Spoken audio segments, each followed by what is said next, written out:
তুমি প্রেমিকার পিছনে ঘোরো, 15 বছর বয়স তোমার, 20 বছর 22 বছরে বাইক লাগবে তোমার।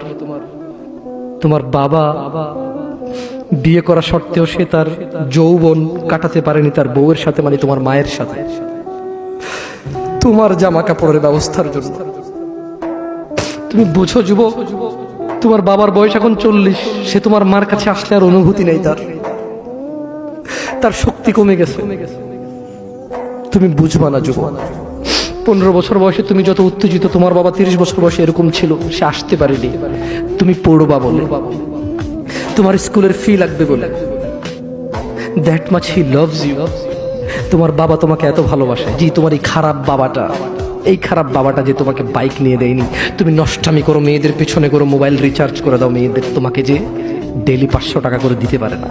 এই লোকটা যদি 60 বছর বয়স পায়, তার জীবনের 20টা বছর, সে এমন 20টা বছর, যে 20টা বছরে সে হাড় ভাঙা পরিশ্রম করতে পারত, করছে, তোমার মায়ের দেখা সে পায়।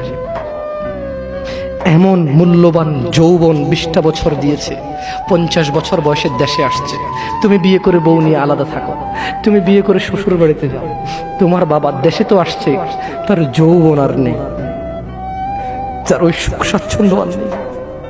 তোমার যৌবন তৈরি করেছে তার যৌবন দিয়ে। এই মুহূর্তে কোটি টাকা দিলে কি সে যৌবন কিনতে পারবে?